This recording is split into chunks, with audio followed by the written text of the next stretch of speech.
இன்றைய வேத வாசிப்பு சங்கீதம் 139 அதிகாரம் 1 முதல் 12 வரையிலான வசனங்கள். கர்த்தாவே, நீர் என்னை ஆராய்ந்து அறிந்திருக்கிறீர். என் உட்காருதலையும் என் எழுந்திருக்குதலையும் நீர் அறிந்திருக்கிறீர். என் நினைவுகளை தூரத்திலிருந்து அறிகிறீர். நான் நடந்தாலும் படுத்திருந்தாலும் என்னை சூழ்ந்திருக்கிறீர். என் வழிகள் எல்லாம் உமக்கு தெரியும். என் நாவில் சொல் பிறவாததற்கு முன்னே இதோ கர்த்தாவே, அதையெல்லாம் நீர் அறிந்திருக்கிறீர். முற்புறத்திலும் பிற்புறத்திலும் நீர் என்னை நெருக்கி உமது கரத்தை என் மேல் வைக்கிறீர். இந்த அறிவு எனக்கு மிகுந்த ஆச்சரியமும் எனக்கு எட்டாத உயரமுமாய் இருக்கிறது. உம்முடைய ஆவிக்கு மறைவாக எங்கே போவேன்?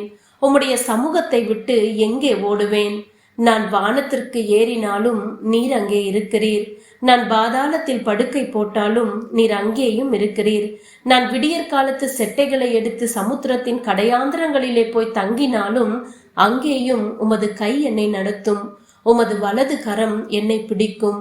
இருள் என்னை மூடிக்கொள்ளும் என்றாலும் இரவும் என்னை சுற்றி வெளிச்சமாய் இருக்கும். உமக்கு மறைவாக இருளும் அந்தகாரப்படுத்தாது. இரவும் பகலை போல வெளிச்சமாய் இருக்கும். உமக்கு இருளும் வெளிச்சமும் சரி.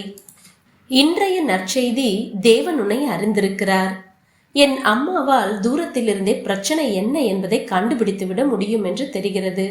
ஒரு முறை பள்ளியில் சில பிரச்சனைகளுக்கு பிறகு என்னை யாரும் கவனிக்க மாட்டார்கள் என்ற நம்பிக்கையில் என் விரக்தியான முகத்தை மறைக்க முயன்றேன். என்ன விஷயம் என்று என் அம்மா கேட்டார்.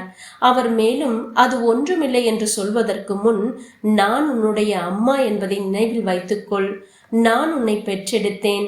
நீ உன்னை அறிவதை விட உன்னை நான் நன்றாக அறிவேன் என்று சொன்னார். நான் எப்படிப்பட்டவன் என்பதை குறித்த என்னுடைய அம்மாவின் அந்த தெளிவான அறிவு என்னுடைய துக்கமான நேரங்களில் அவர்களின் ஆதரவு எனக்கு தேவை என்பதை நினைப்பூட்டுகிறது. கிறிஸ்தவர்களாகிய நாம் நம்மை நன்றாய் அறிந்த ஒரு தேவனால் பராமரிக்கப்படுகிறோம். சங்கீதக்காரன் தாவீது, தேவன் அவருடைய பிள்ளைகளின் வாழ்வில் கொண்டிருக்கும் அக்கறைக்காக தேவனை துதிக்கிறார். கர்த்தாவே, நீர் என்னை ஆராய்ந்து அறிந்திருக்கிறீர். என் உட்காருதலையும் என் எழுந்திருக்கிறதலையும் நீர் அறிந்திருக்கிறீர். என் நினைவுகளை தூரத்திலிருந்து அறிகிறீர்.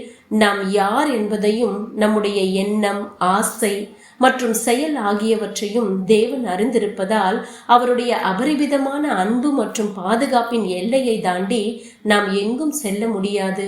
மேலும் நான் சமுத்திரத்தின் கடையாந்தரங்களிலே போய் தங்கினாலும் அங்கேயும் உமது கை என்னை நடத்தும் என்று தாவீது பாடுகிறார். வாழ்க்கையில் நாம் எங்கிருந்தாலும் ஜெபத்தில் தேவனை கூப்பிடும்போது அவர் நமக்கு தேவையான அன்பையும் ஞானத்தையும் வழிகாட்டுதலையும் தருவார் என்று உறுதியாய் நம்பலாம்.